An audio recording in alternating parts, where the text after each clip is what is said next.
I can't, Sarah hissed. He's right outside sometimes. He listens.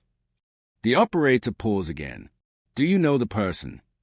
He looks like my dad, Sarah breathed. But he's not him. His eyes are wrong. The operator didn't question her, didn't interrupt. The woman's calmness was the only thing keeping Sarah from screaming. Help is coming, the operator repeated. Stay quiet. Stay hidden. Do not go downstairs. But it was already too late, because Sarah suddenly heard it. A scraping noise, right outside her window.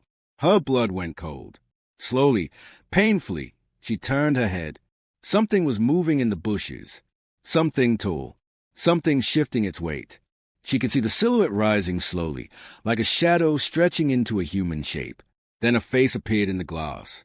Her father's face. But the smile was new. A wide, stretched smile that no real face could make. Her phone fell from her hand. The creature lifted one finger and tapped on the glass. Tap, tap, tap. The same rhythm it had used on her bedroom door. Her legs finally obeyed. She spun around, lunged for the bedroom door, and tore it open. She flew into the hallway, heart pounding so loud it felt like it shook the air around her. The shadows stretched long on the carpet. The house felt bigger than it ever had before, like the walls were moving away from her, like the hallway was stretching out to trap her inside. Behind her, she heard the window latch wiggle. It was trying to open it. She didn't wait to see if it succeeded. She sprinted down the stairs. The living room was dark, but she didn't dare turn on a light. She darted behind the couch, dropped to her knees, and pressed herself against the wall. Her breath shook so violently she feared it would give her away. Then she heard it again. Another window. Downstairs. Click. Slide. Open. She clapped a hand over her mouth. Footsteps. Slow. Measured. Exploring. The creature had made it inside. She curled up tighter behind the couch, knees to chest, trying to make herself smaller, wishing she could disappear. The footsteps grew closer, stopping near the rug. Then the creature inhaled deeply, sniffing, smelling, searching. It exhaled a long, low breath, a sound too steady, too smooth, too unnatural. Then it spoke again. Sarah, why are you hiding? Her body seized. The voice was almost perfect now. So perfect that if she hadn't seen its face, she would have believed it. It was learning, adapting, becoming more like him with every minute. You don't have to be afraid, it said softly. It's just me. She could hear a grin in the words. Then the footsteps moved closer, and closer, and closer. She had nowhere else to go. The steps reached the other side of the couch. Her muscles screamed to run. But moving would give her away. Staying would kill her. The shadow on the carpet shifted. A hand appeared, long-fingered, wrong-shaped, gripping the top of the couch. The fabric creaked under its weight. Sarah's breath hitched. Slowly, the creature leaned over the couch. Its head lowered. Its face appeared upside down. Its empty eyes searched the floor, just inches away. She held her breath so hard her chest burned. Then, a sudden, loud crash shattered the moment. The front door burst open. Police! Show your hands! Flashlights blazed through the room. Heavy boots stomped across the floor. The creature jerked its head toward the officers.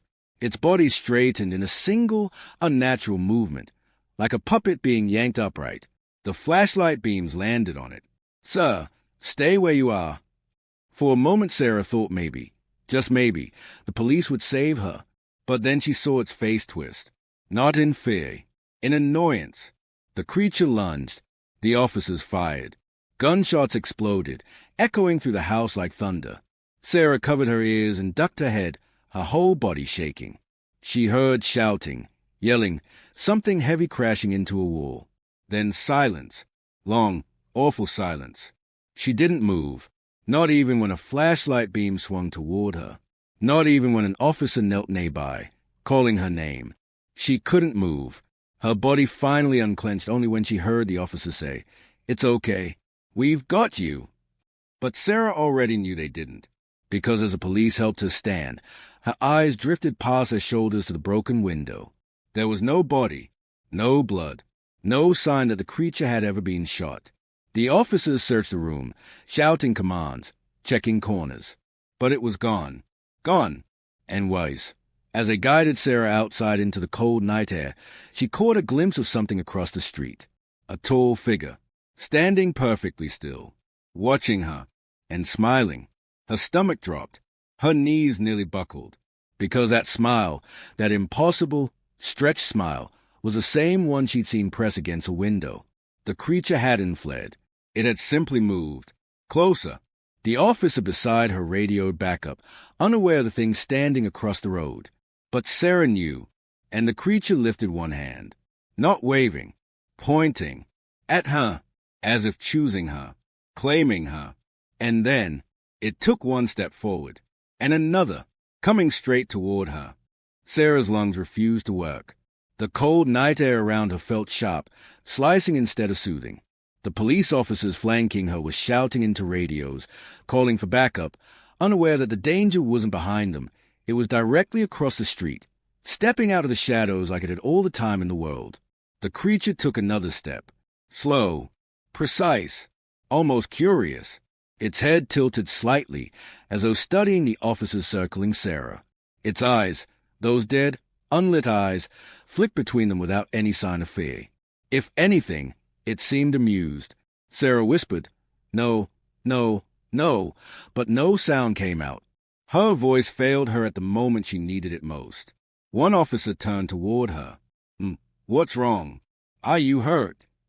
Sarah didn't respond. She couldn't look away from the creature. Her whole body was locked in place again, the same way she froze on the stays. But this time wasn't fear alone, it was recognition. The thing had chosen her, marked her. She felt it, deep in her chest, like a hook pulling tight. The creature stopped under the streetlight. Its face was fully visible now. It was her father's face, and not her father's face. A perfect mask with something rotten underneath. The officer followed her gaze. "Sir," he called out cautiously. "Stop right there." The creature blinked slowly. Then it smiled again, that stretched, impossible grin that looked painted on.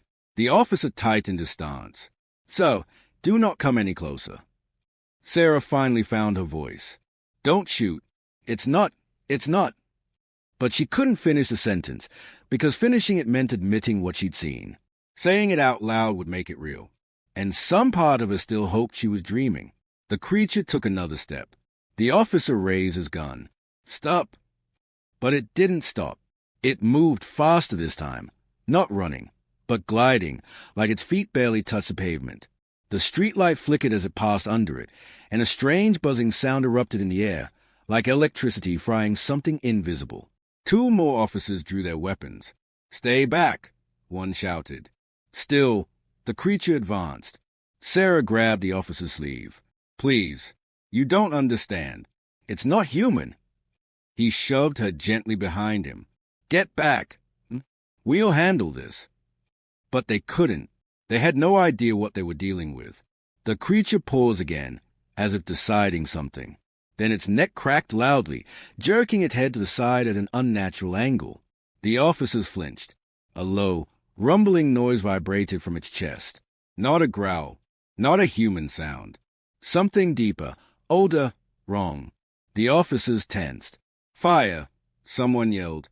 Bullets tore through the night. Sarah screamed and dropped to the ground, hands over her ears, as gunfire echoed around her. Sparks flew. Glass shattered. The creature staggered. But only for a moment. Then it straightened. Its body jerked in small, twitching motions as if adjusting itself. The bullets didn't drop from its skin. They pushed themselves out, sliding down its shirt like raindrops. The officers fell back in shock. "What the... That's impossible. What is that thing?" The creature moved, this time fast, lightning fast. It crashed into the first officer like a dark wave, sending him flying into the side of a police cruiser. The car alarm erupted, mixing with screams and orders and frantic radio calls.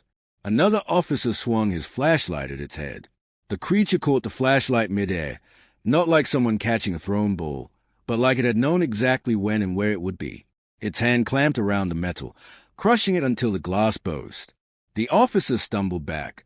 No, stay away." The creature tilted its head again. Then it lunged. Sarah scrambled backward on the pavement, her palms scraping against the asphalt, her legs trembling too badly to get under her. The world swirled in panic around her, officers shouting, guns firing, car alarms ringing, but all she could focus on was the way the creature moved, like it was learning faster than they could react, like it was becoming more efficient, more precise, more human. All less. One officer grabbed Sarah's arm. "We need to move. Now." He dragged her toward a police SUV, shielding her body with his own. She could feel him shaking. He slammed the back door open. "Get in." Sarah climbed inside, her breath burning her throat. As soon as she shut the door, she locked it with trembling fingers. The officer ran around to the driver's side, but before he reached it, the creature appeared behind him like a night maze skipping forward. Sarah pounded the glass.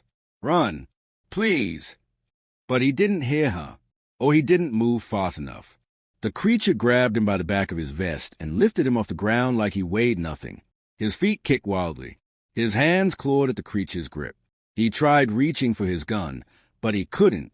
Sarah screamed as the creature slammed him into the hood of the SUV. The windshield spiderweb with cracks. More officers fired. The creature threw the wounded officer aside and turned toward the gunfire, its head twitching in small, sharp movements, like it was mapping out the space around it, noting where everyone stood, where to go, how to neutralize them. That was when Sarah realized something horrifying. This wasn't the first time it had done this. It knew what it was doing. It was experienced. She ducked deeper into the back seat as the creature lunged toward another officer. Its hands wrapped around the man's shoulders. Its fingers sank into the fabric like claws. Sarah shut her eyes. She didn't want to see the rest.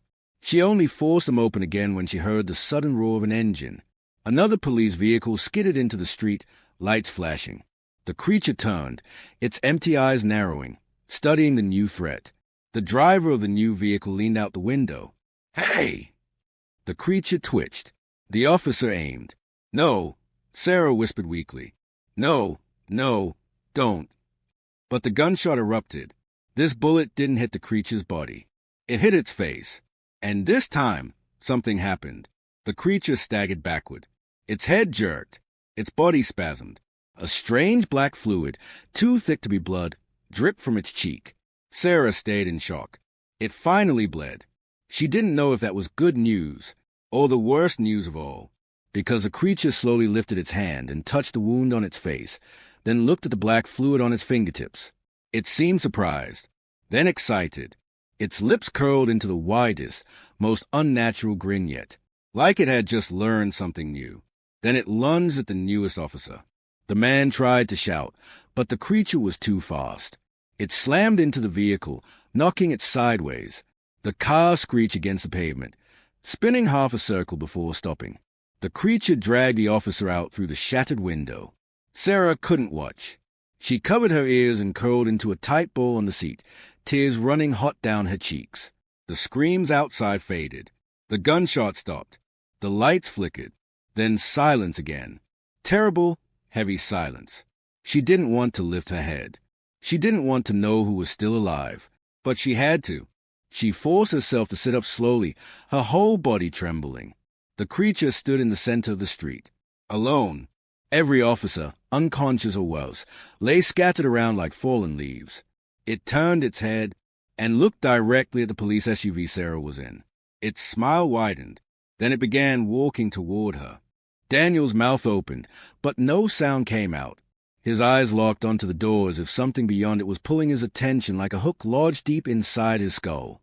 "Daniel!" Sarah whispered. He slowly lifted his finger to his lips. Silence. Not even a breath from the thing on the other side. Not even the creak of a floorboard.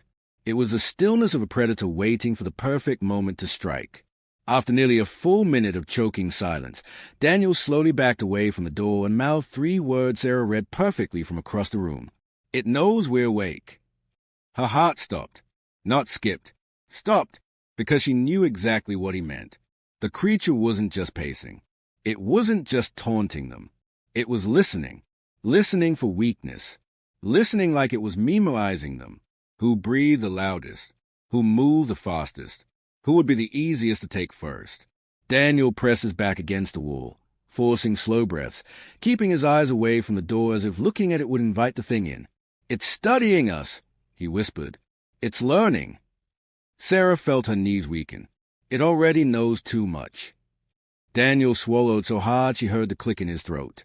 "Yeah," he whispered. "It does." They stood perfectly still, forcing their lungs to move softly, as if the wrong breath would set off the detonator of a living bomb outside their bedroom. And then, a single knock.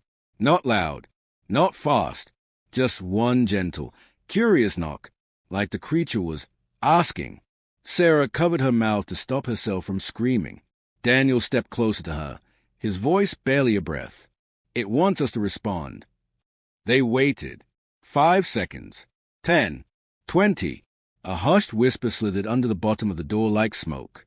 "Open up." Sarah froze. That voice. It wasn't the thing's unnatural, wet rasp. It was something far worse.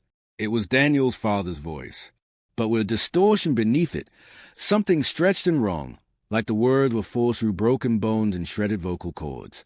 Daniel shook his head slowly, like a person trying to wake up from the world's cruelest hallucination. "That's not him," Daniel whispered. "It's copying him." Sarah grabbed his arm. "Don't answer it." "I'm not," he whispered back. "I won't." But the voice kept going.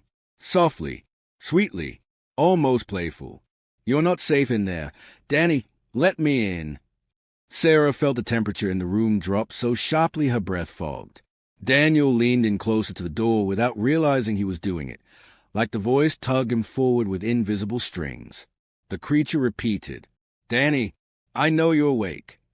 Sarah yanked Daniel back by his shirt. "Don't listen to it." He blinked hard, finally snapping out of whatever trance it had dragged him into. But the creature laughed, a low, satisfied, human-shaped laugh.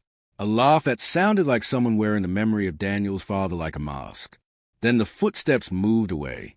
Slow, heavy, dragging. They listened until the sound faded. Only then did Daniel speak. "It's smart. It knows what it's doing." Sarah nodded weakly. "And it knows your father's memories." He didn't respond. He didn't need to, because they both knew exactly what that meant. The monster hadn't simply taken Daniel's father's body.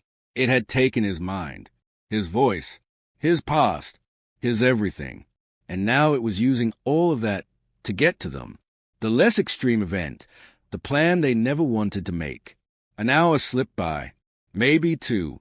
Time had lost meaning inside Fear. Daniel finally spoke, sitting with his back against the bed frame, staring toward the dark hallway. "We can't do another night like this." Sarah nodded. Her entire body trembled from exhaustion. "I know. We need to leave. I know. But we can't together." Sarah jerked her head up. "What?" "No, absolutely not." "Sarah." "No." She stood up, voice shaking but firm. "I'm not letting you stay behind. Not for 1 second." Daniel rubbed his face, eyes hollow and wet with frustration. "It wants me more," he whispered. "You said so yourself." "That doesn't matter." "It does." His voice cracked. "You nearly died last night because it wants me. Because it wants to finish whatever started in my father." He looked away, ashamed of the words, ashamed of the truth. "It's focused on me," he said. "If I stay here and draw it away, you and Emily can escape." Sarah grabbed his face with both hands and forced him to look at her. "We don't split up," she whispered. "Not for anything. Not even this thing." Daniel stared at her for a long moment. Then he broke. Tears filled his eyes. And in a voice so small it sounded like a child asking for comfort, he whispered, "I'm scared, Sarah." She crushed him in her arms. "I know," she whispered. "Me too." For the first time since this nightmare began, they let themselves fall apart, but only for a little while, because fear didn't erase responsibility, and responsibility didn't erase love. They needed a plan, and they needed one now. Daniel wiped his face, took a deep breath, and laid out the plan quietly. "At dawn, we run." Sarah nodded. It's our only chance. The creature is weakest in sunlight, Daniel whispered. Or slower. Or whatever we saw yesterday. Something changes. We can use that. They sat shoulder to shoulder, whispering strategies, whispering hope, whispering the kind of fragile courage that only exists when you've already survived more than you thought possible. Eventually, their eyes grew heavy. Sleep came for them both. Soft, broken, temporary. They slept pressed together, facing the door, just in case the monster returned. Extreme event. Dawn comes. And so does something else. When Sarah opened her eyes again, the sky outside had turned a faint, pale blue. Morning. Survival. Hope. Daniel was already awake, sitting at the edge of the bed, breathing fast, ready to move. Sarah, he whispered, it's time. She nodded. They gathered Emily's small bag. Daniel pocketed the only weapon they had, a kitchen knife. It wasn't enough, but it was something. They walked toward the bedroom door slowly, quietly, every breath measured, every footstep controlled. Sarah reached for the doorknob. Daniel grabbed her wrist. You ready? He whispered. No, she admitted. But let's go anyway. Daniel nodded. She turned the knob. Slowly, softly, the door creaked open. Everything was silent. No footsteps. No breathing. No mocking voice. Daniel gave her a small nod that said move. They stepped into the hallway. 1 step. 2 steps. 3 steps. Almost there. Almost free. The staircase was only a few feet away. The front door just beyond that. Sunlight spilling through the windows. Safety. Hope. Escape. Sarah exhaled shakily, the first hopeful breath in hours. But then, something dripped. A wet, heavy drop, right onto Daniel's shoulder. He froze. Sarah's eyes moved upward. Slowly. Terrified. Praying she wouldn't see what she already knew she would. And there, hanging upside down from the ceiling like a twisted spider clinging to rotting wood, was Daniel's father. Or what was left of him. Covered in blood. Eyes open. Dead. Very dead. Because the thing wearing him was standing behind them, breathing, smiling. And in Daniel's father's stolen voice, it whispered, going some way. Daniel didn't move. Couldn't move. Not with the creature's cold breath drifting across the back of his neck like icy, invisible fingers. Sarah's heart slammed so hard against her ribs, she felt like it might crack bone. The creature stood behind them, but Daniel's father's dead body hung above them. 2 versions, 2 horrors, 2 reminders that nothing about this nightmare followed the rules of the living. Sarah didn't dare breathe. Daniel didn't dare blink. The monster's voice came again, soft, almost playful, carrying the twisted sweetness of a father teasing a child, only poisoned, rutted, wrong in every way. Leaving so soon, Danny? Sarah tightened her grip on the knife handle until her knuckles turned pure white. The creature leaned closer, slowly, smiling. Daniel's father's face, or the memory of his face, twisted into something like a grin, stretching too wide, too sharp, too hungry. Daniel whispered without turning his head, "Don't move." The creature inhaled deeply, as if smelling the fear pouring off the both of them. You've grown stronger," it whispered in Daniel's ear, its voice melting between human warmth and monstrous rasp, just like he did right before he broke. Sarah's stomach knotted. The creature was taunting Daniel with his father's suffering, with whatever had happened before the man had died. It knew everything, every fear, every memory, every wound, and now it was peeling those wounds open like old scars. Suddenly the hanging corpse above them twitched, just a little, just enough to prove that the dead weren't really dead here. Sarah's eyes flew upward. She wanted to scream. She wanted to run. She wanted to do anything except stand there frozen. But Daniel finally turned his head an inch, just enough to see it. The creature, wearing his father's shape like a cheap Halloween costume, pale skin stretched over something much taller and leaner, bones bent at angles no body should bend, eyes reflecting hunger rather than humanity, and a smile that said it had been waiting for this moment, waiting to trap them between the dead and the living nightmare. Daniel swallowed. "Get away from us." The creature giggled, actually giggled, The sound echoed through the hallway like a child tapping glass with a knife. "But, Danny, your father wanted this," it whispered, its voice sliding between tones like oil on glass. "He opened the door for me. He begged me to fix what he couldn't." Sarah felt every hair on her arms lift. "What do you mean, fix?" she asked before she could stop herself.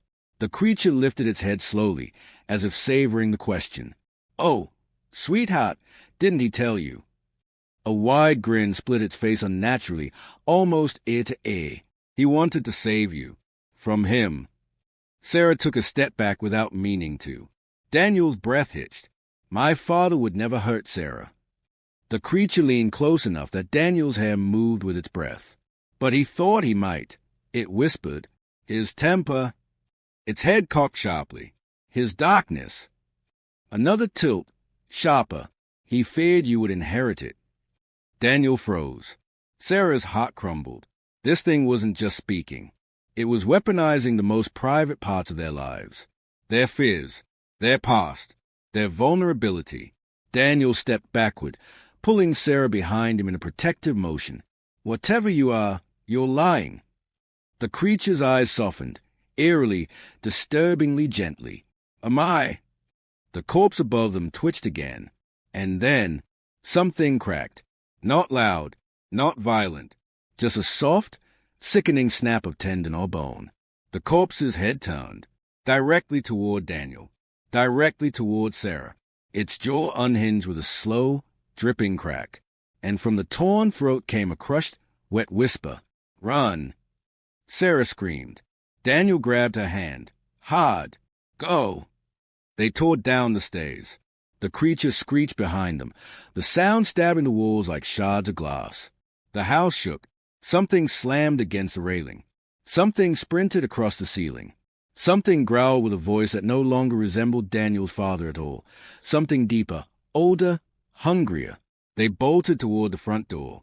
Daniel reached for the handle, twisted it, pulled hard, but the door didn't open. He yanked again, and again. Locked. No, not locked. Held. Sarah saw it first, long, unnatural fingers gripping the top edge of the door, holding it shut from the other side. Not outside, not inside, somewhere between. Daniel's breath turned to fire. "Sarah, back door!" They sprinted into the kitchen. The creature's howl shook the walls. A shadow streaked across the ceiling. Something massive crawled down the side of the refrigerator. Sarah dragged Daniel toward the back door. She grabbed the knob. "Sarah, don't!" Too late. Her fingers touched the metal, and the metal burned. She screamed and yanked her hand back, skin blistering instantly. The creature whispered from everywhere. "You can't run from home." Daniel lifted her burned hand gently, panic ripping through his voice. "You okay? Sarah, look at me." She nodded, biting down a cry. "We have to find another way." The creature's footsteps crawled across the ceiling above them. Slow, deliberate, almost amused. Daniel pulled open the pantry door, desperate. Nothing. He tried the laundry room door. Nothing. He tried the basement door. It opened. Sarah grabbed his arm. "No. Daniel, no. Not the basement." He looked back at her with desperation and raw terror tearing through his eyes. "It's the only place it hasn't been yet." She shook her head. "You don't know that." He didn't answer, because deep down, she was right. He knew it. She knew it. The creature knew it. The house knew it. But they had no choice. Not with the thing's claws scraping the ceiling directly above them. Daniel pulled her into the basement stairwell. Sarah followed. The door slammed shut behind them. Darkness swallowed everything. The less extreme event, trapped below ground. Daniel flicked on his phone flashlight. A thin, shaky beam of white light cut through the darkness. The basement smelled of dust and wet stone. Unfinished. Cold. Quiet. Too quiet.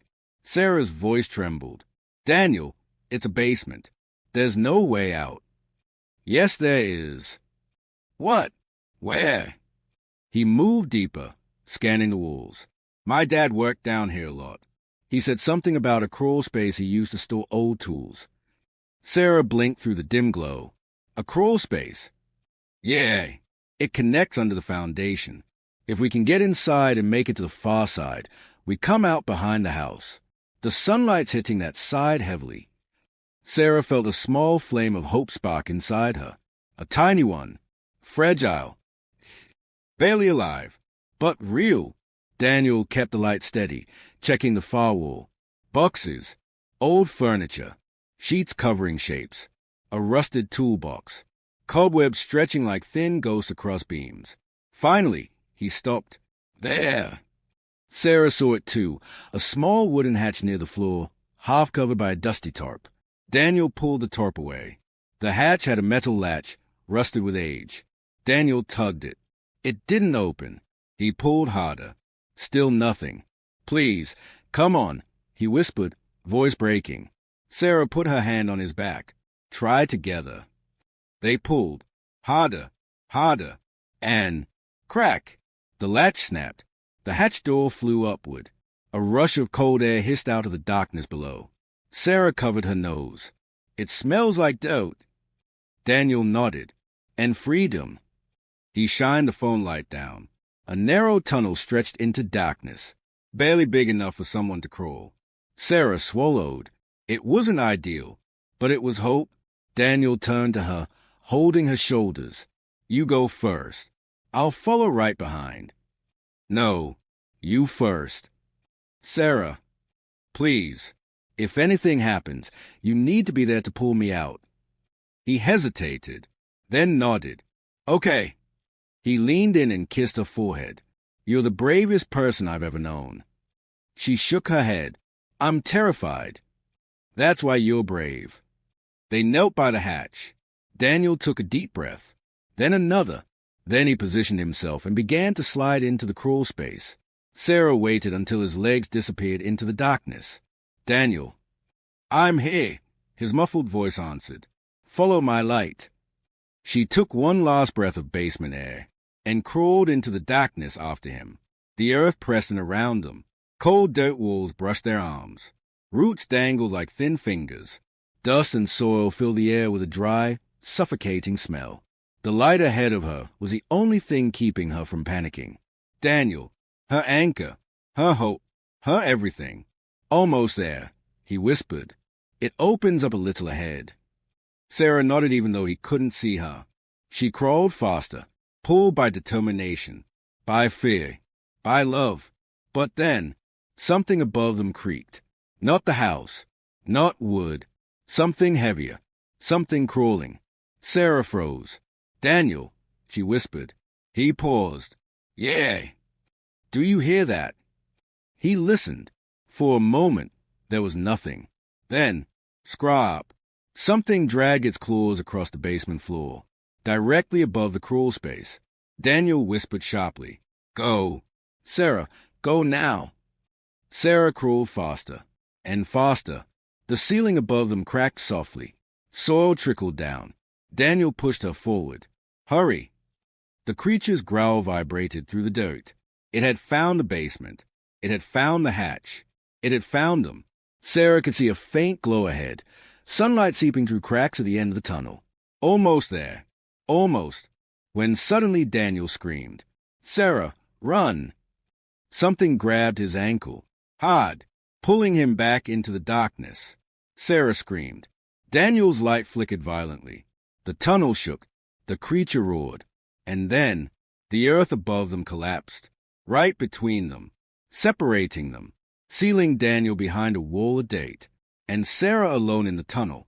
His voice became a muffled, distant echo. Sarah, run. Please, run. Sarah didn't think. She couldn't think.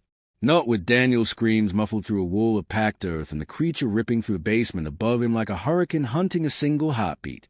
Her lungs burned. Her elbows scraped raw against stone and dirt as she crawled faster than she ever believed a body could move. The tunnel narrowed, compressed, squeezed the breath out of her chest. But sunlight was coming. Real sunlight, leaking through the cracks ahead in thin, hopeful threads. Daniel, she screamed, her voice shaking so bad she could barely recognize the sound. From the other side of the collapsed earth, his voice came back, faint, choking, desperate. Go! Sarah, go! I'm right behind you. She knew he was lying. She knew his voice wasn't right. Too airy, too strained, too far. But she crawled because he told her to. She crawled because she loved him. She crawled because if she didn't, neither of them would survive. Behind her, the tunnel trembled like something massive was forcing its way inside. The creature wasn't waiting. It wasn't pacing. It wasn't teasing. It was coming. And in Daniel's father's voice, warped, broken, stretched like skin pulled too tight, it whispered, crawling closer. Almost, got you. Sarah sobbed, not from weakness, from pure animal terror. She grabbed the last stretch of dirt and clawed at it, ripping fistfuls of earth until a sliver of daylight cut across her face. It was enough. She pushed her head through, then her shoulders. Then she dug her nails into the wood frame around the exit and forced her body out. Her torso slid free, then her legs. She fell face first onto the cold, dew-covered grass outside. Fresh air hit her lungs like a miracle she didn't deserve.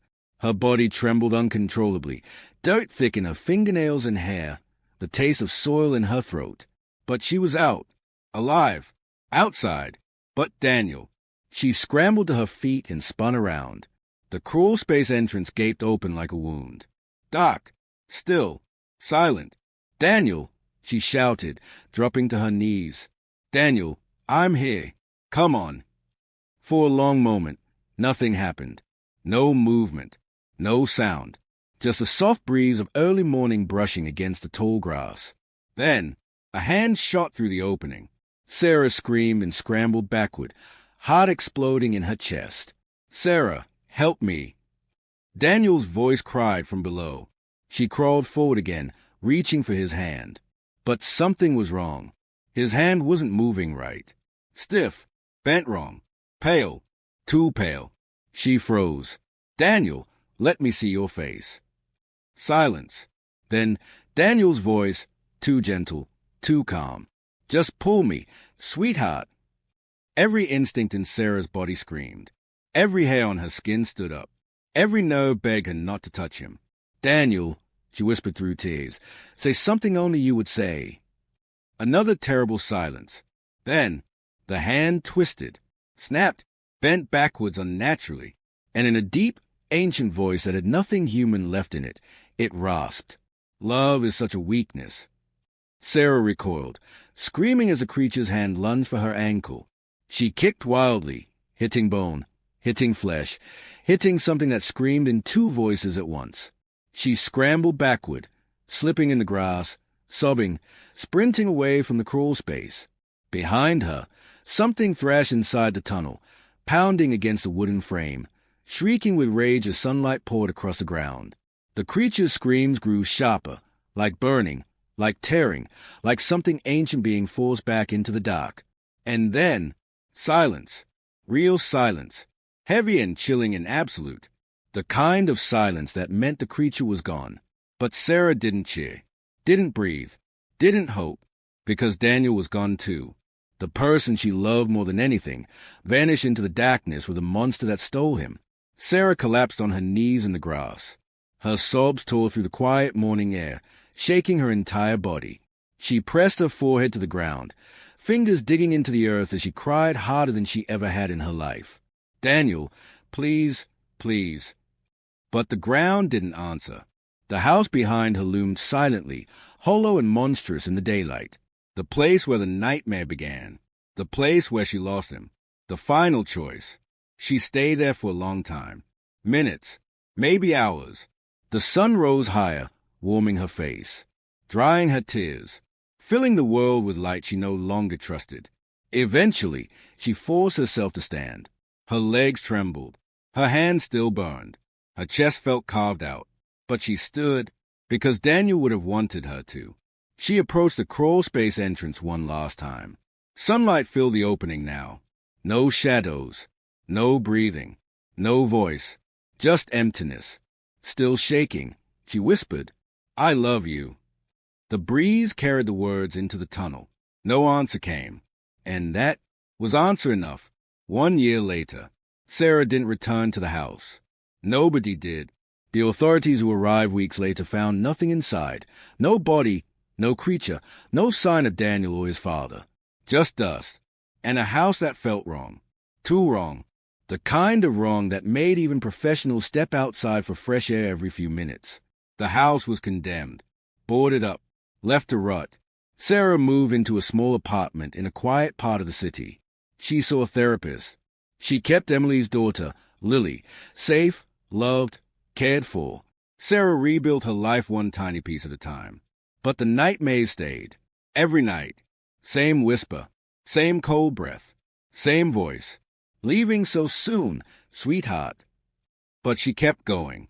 Because she had to. Because even in the worst terror, Daniel had chosen love. And she wouldn't let his love die in the dark with a creature that stole him. She worked. She cooked. She laughed again. Eventually, softly, like someone learning to speak after years of silence. Lily grew taller, happier, safe. Life didn't go back to normal, but it became something bearable, something human, something alive. Until, one morning, almost exactly 1 year later, Sarah left her apartment early for work. She walked down the quiet hallway, unlocked the mailroom door, picked up the usual bills, then froze. A small, dirt-stained envelope sat on top of her mail, her name written in shaky handwriting. The handwriting she knew better than her own. Daniel's handwriting. Her breath caught. Pain punched through her chest. Her knees nearly buckled. With trembling hands, she opened the envelope. Inside was a single piece of paper, smudged with soil, wrinkled, barely legible. 3 words, "Don't forget me." The world tilted. The whole way spun. Sarah covered her mouth with her shaking hands. Because this wasn't a threat. It wasn't a trick. It wasn't the creature mocking her. She knew that handwriting. She knew those words. She knew that plea. Daniel had written them. How he wrote them. When he wrote them. Where he was now. Those were questions she didn't have answers for. But the message was clear. He was still out there, somewhere between the world of the living and the world of the monster that stole him. Still fighting. Still holding on. Still trying to come home. Sarah pressed the paper to her chest and cried. Not out of fear. Not out of grief. But out of something else. Something she hadn't felt in a long time. Hope. Final ending. Full resolution. Sarah never went back to the house. But she never stopped believing Daniel was alive in some way, held, trapped, or fighting that ancient darkness in whatever strange space existed beneath their world.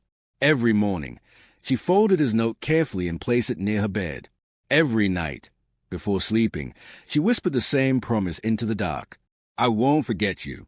I won't stop trying. Because love couldn't save him before. But maybe, just maybe, love could guide him home someday. And until then, she lived. She healed. She protected Lily. She learned to trust sunlight again. Because the nightmare was over. But the memory wasn't. And neither was Daniel. Not as long as she remembered him. Not as long as she held on to hope. Not as long as the world between theirs and his still allowed a message to slip through. 3 words. Fragile. Haunting. Beautiful. Don't forget me. And Sarah never did. Do subscribe for more stories.